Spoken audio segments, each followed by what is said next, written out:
चलिए अब देखते हैं अपनी खबरें टॉप 10 और सबसे पहले देखते हैं जयपुर की खबरें।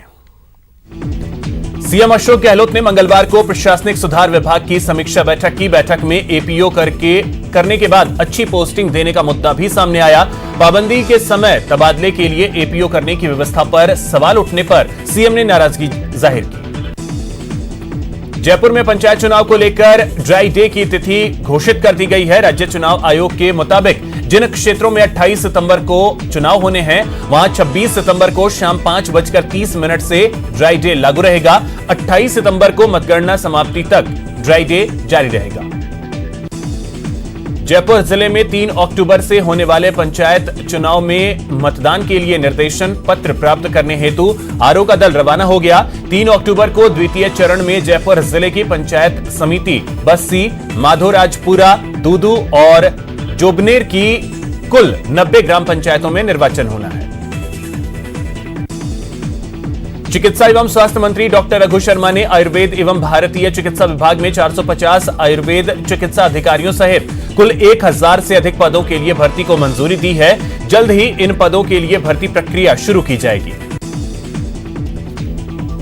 राजस्थान सहित पूरे देश भर में कांग्रेस ने आंदोलन का बाकायदा टाइम टेबल जारी किया है। सभी प्रदेश इकाइयों को एआईसीसी ने आंदोलन का टास्क देते हुए टाइम टेबल और पूरा कार्यक्रम भेज दिया है। 24 सितंबर से लेकर 10 अक्टूबर तक इस आंदोलन के तहत कई कार्यक्रम होंगे। राजस्थान में अवैध खनन माफिया के खिलाफ न्यूज 18 के दिखाए खबर का असर होना शुरू हो गया है। खबर के प्रसारण के बाद आज खनिज विभाग में खान और पेट्रोलियम विभाग की प्रदेश स्तरीय समीक्षा बैठक हुई। अवैध खनन का मुद्दा छाया रहा और अब खनन माफियाओं पर लगाम लगेगी। जयपुर जिला प्रशासन दुकानों में नो मास्क नो एंट्री की तर्ज पर मुहाना सब्जी मंडी में नो मास्क नो सब्जी जैसे स्लोगन के साथ सब्जी विक्रेताओं और ग्राहकों को कोरोना से बचाव के उपाय अपनाने के लिए जागरूक कर रहा है। Jaipur association of resident doctors यानी जार्ड ने घोषणा की है कि यदि मंगलवार शाम तक सरकार उनकी मांगों पर विचार नहीं करती है तो वे बुधवार से हड़ताल पर चले जाएंगे। पिछले 4 दिनों से अपनी मांग मनवाने की कोशिश में जुटे एसएमएस मेडिकल कॉलेज के रेजिडेंट डॉक्टर बुधवार से हड़ताल पर चले जाएंगे। बताया जा रहा है कि ऐसा होने से कोरोना काल में आम मरीजों की परेशानी बढ़ जाएगी। जयपुर में नकली दूध की क्या सप्लाई हो रही है, क्योंकि जयपुर डेयरी के प्रबंध संचालक ए.के. गुप्ता ने खुद जयपुर में नकली दूध बिकने की आशंका जाहिर की है और इसे रोकने के लिए पुलिस थाने में शिकायत दी है।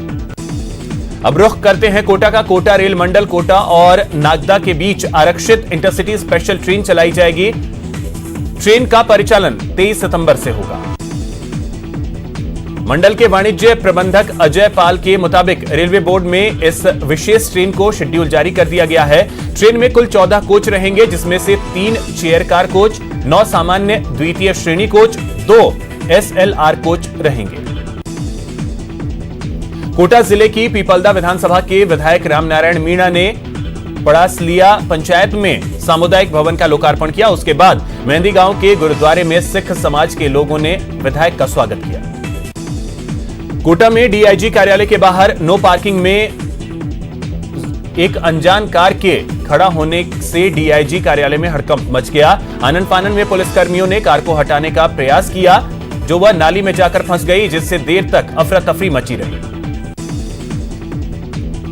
कोटा के सबसे बड़े एमबीएस अस्पताल में मरीजों और उनके परिजनों की भीड़ उमड़ रही है। ओपीडी में प्रवेश को लेकर काफी देर तक हंगामे के हालात बन गए और सुरक्षा कर्मियों को काफी मशक्कत करनी पड़ी।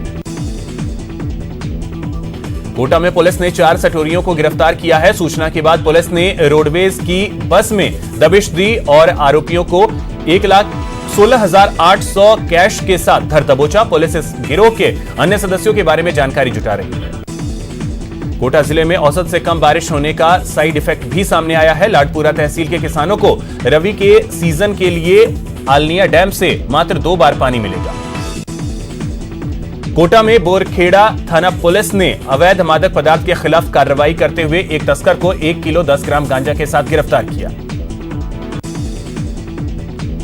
कोटा के बूढ़ादीत थाना क्षेत्र में कालीसिंध नदी के निर्माणाधीन नोनेरा एबरा डैम में एसडीआरएफ की टीम ने सर्च ऑपरेशन करते हुए युवक के शव को निकाला। अब रुख करते हैं भरतपुर का। भरतपुर में रतन कोचिंग संस्थान को कोरोना गाइडलाइन के उल्लंघन का दोषी पाया गया। 29 बच्चों के साथ क्लास चलाने की सूचना के बाद पुलिस ने छापेमारी कर बच्चों को उनके घर भेजा और संस्थान पर मुकदमा दर्ज किया। भरतपुर में केंद्र सरकार की गाइडलाइन के मुताबिक 9वीं से 12वीं के स्टूडेंट्स के लिए स्कूल खोल दिए गए, लेकिन स्कूल में क्लास नहीं लगाई जाएंगी। सिर्फ स्टूडेंट्स अपने डाउट्स क्लियर करने के लिए स्कूल जा सकेंगे। भरतपुर को संभाग का दर्जा मिलने के वर्षों बाद भी पहली बार संभागीय आयुक्त ने दरबार लगाकर लोगों की समस्याओं को सुना और संबंधित अधिकारियों को समस्याओं को तुरंत निपटाने के आदेश दिए।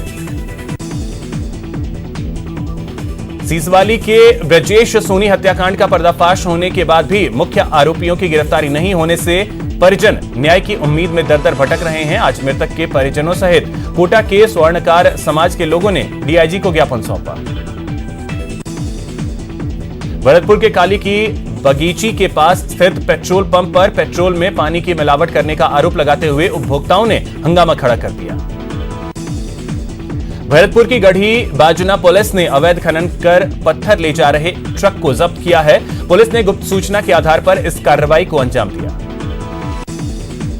भरतपुर के सोख रोड होते हुए गोवर्धन मार्ग से गुजरने वाली सड़क की स्थिति दयनीय हो गई है। सड़कों पर जगह जगह गड्ढे बन गए हैं, जिसकी वजह से वाहन चालकों को परेशानी का सामना करना पड़ता है। भरतपुर नगर निगम ने वसूली के लिए सख्त रवैया अपनाना शुरू कर दिया है और टैक्स को जमा नहीं कराने वाले फर्मों को सील करने की कार्रवाई भी शुरू कर दी। भरतपुर में अचानक गर्मी का प्रकोप बढ़ने के साथ ही आम लोगों की परेशानी भी बढ़ गई है। पूरे इलाके में मई और जून की तरह गर्मी पड़ रही है। भरतपुर भुसावर कस्बे में एक 12 फीट लंबे अजगर को पकड़ा गया। बाद में स्थानीय युवक ने कड़ी मशक्कत के बाद अजगर को अपने कब्जे में लिया और उसे दूर जंगल में ले जाकर छोड़ दिया। अब रुख करते हैं अजमेर का। अजमेर के जेएलएन अस्पताल में कार्यरत सहायक कर्मचारियों का आंदोलन आज 8वें दिन भी जारी रहा, जिसके तहत उन्होंने मौन धारण कर कार्य बहिष्कार किया। अजमेर में आम आदमी पार्टी की राज्य इकाई ने राज्यसभा सांसद संजय सिंह के निलंबन को लोकतंत्र की हत्या बताते हुए किसान बिल का विरोध करते हुए आज कलेक्ट्रेट पर प्रदर्शन किया। अजमेर रीजन की सीबीएसई की पूरक परीक्षाएं आज से शुरू हुई, जिसमें राजस्थान और गुजरात के 12,000 परीक्षार्थी शामिल हुए।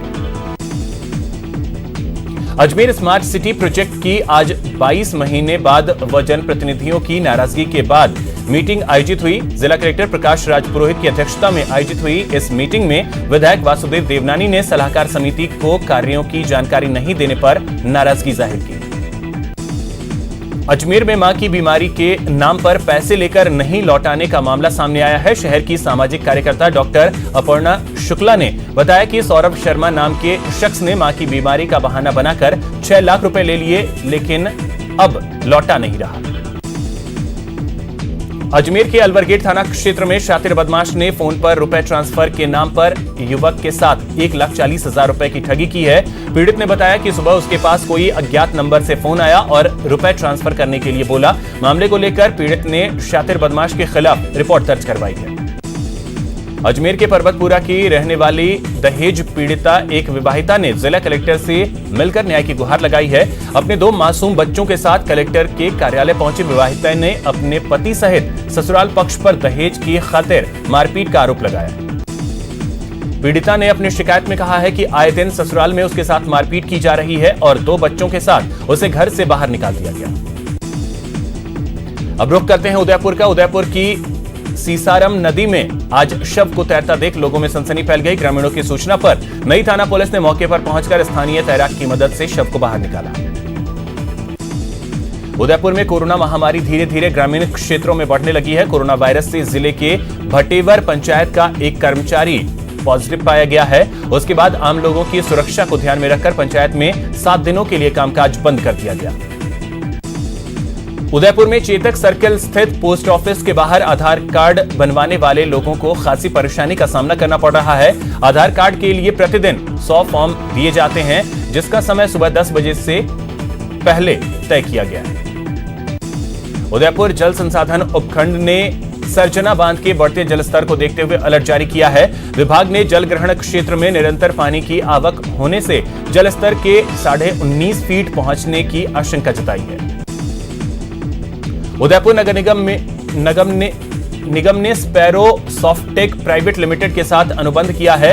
इस अनुबंध के तहत अब शहर में 15 साल बाद फिर से नगरीय विकास कर वसूली के लिए सर्वे शुरू किया गया। उदयपुर के अंबा माता इलाके में स्थित सुंदर सिंह भंडारी सैटेलाइट हॉस्पिटल में चिकित्सकों की कमी के चलते क्षेत्रवासी परेशान हो रहे हैं। उदयपुर के नया गांव के सरकारी विद्यालय में बीती रात चोरों ने ताला तोड़कर 60,000 रुपए से ज्यादा का सामान गायब कर दिया। सूचना के बाद पहुंची पुलिस ने स्कूल प्रबंधन से बातचीत कर मामले की जांच शुरू कर दी है। उदयपुर यूआईटी ने पन्नाधाय नगर और दक्षिण विस्तार में 128 फ्लैट की लॉटरी निकालने का निर्णय लिया है। इसके तहत बुधवार को लॉटरी आयोजित की जाएगी। उदयपुर की मोहनलाल सुखाड़िया विश्वविद्यालय प्रबंधन छात्र हित में महत्वपूर्ण फैसला लेने की तैयारी कर रहा है। दरअसल कोरोना काल में छात्रों के लिए परीक्षाओं का आयोजन किया जा रहा है। अब रुख करते हैं बीकानेर का। बीकानेर के खाजूवाला उपखंड में पंचायती राज चुनाव की तैयारियों को लेकर आज स्वीप कार्यक्रम के तहत पंचायत समिति सभागार में मतदाता जागरूकता संवाद कार्यक्रम हुआ, जिसमें ब्लॉक स्तरीय अधिकारियों ने भाग लिया।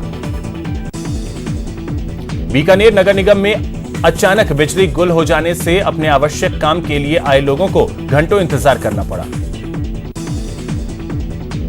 बीकानेर में कोरोना से बचाव के लिए जिला कलेक्टर नमित मेहता ने नो मास्क नो एंट्री अभियान की शुरुआत कर दी है। इस दौरान आमजन को सार्वजनिक स्थलों पर मास्क पहनना अनिवार्य होगा। बीकानेर में आज रामलाल सूरज देवी इराका ट्रस्ट की ओर से सरकारी स्कूलों और मंदिरों में कोरोना संक्रमण से आमजन को बचाने के लिए 1000 सैनिटाइजर मशीनों का जिला कलेक्टर नमित मेहता ने निरीक्षण किया। बीकानेर के पीबीएम कैंसर अस्पताल में खुले आम सोशल डिस्टेंसिंग की धज्जियां उड़ाई जा रही हैं। अस्पताल में लोगों को कोई रोकने और टोकने वाला नहीं है, जिसके कारण लोगों की लंबी भीड़ लगी रहती है। बीकानेर के वार्ड नंबर 78 में पिछले कई दिनों से गंदे पानी की सप्लाई के कारण क्षेत्रवासी परेशान हैं। नलों से गंदा पानी आने के कारण मजबूरन लोगों को पानी खरीद कर पीना पड़ रहा है। बीकानेर रेलवे स्टेशन के पास बने गंदे पानी के नाले से गंदा पानी रेल की पटरियों पर आने से रेल संचालन में परेशानी हो रही है। बीकानेर के देशनोक में नगर पालिका प्रशासन की लापरवाही से आम लोगों की मुश्किलें बढ़ गई हैं। पालिका प्रशासन ने नालों को जोड़ने के नाम पर कई जगहों पर सड़कों को खोद डाला है, जिसकी वजह से 3 महीने से वाहन चालक और आम लोगों को परेशानी हो रही है। अब देखते हैं जोधपुर की खबरें। ऑनलाइन पढ़ाई को लेकर जोधपुर एम्स ने बच्चों के लिए गाइडलाइन जारी किया है। एम्स के डॉक्टरों के मुताबिक ऑनलाइन पढ़ाई से बच्चों के आंखों के अलावा उनकी सेहत पर असर पड़ सकता है।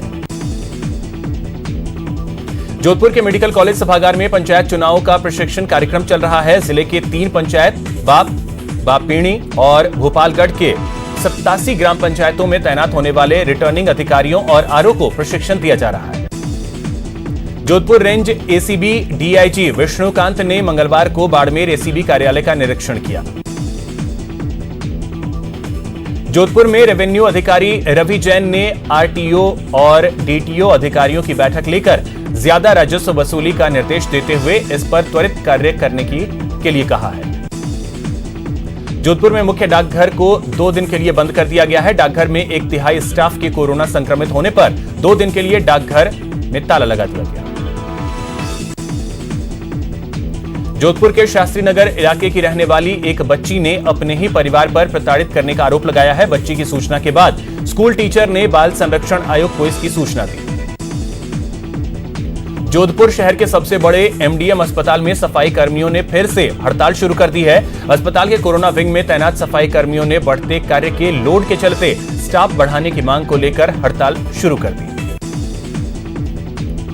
इस बीच अस्पताल प्रशासन सफाई कर्मियों से समझाइश में जुटा है। सफाई कर्मियों का कहना है कि कोरोना विंग में मरीजों की संख्या लगातार बढ़ती जा रही है और वार्ड 5 में सिर्फ एक सफाई कर्मी से कार्य करवाया जा रहा है।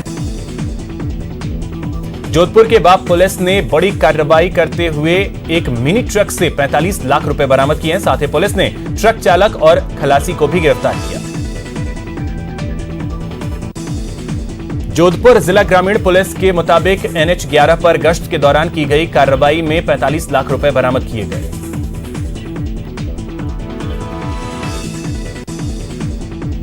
यहां रुकेंगे एक छोटे से ब्रेक के लिए।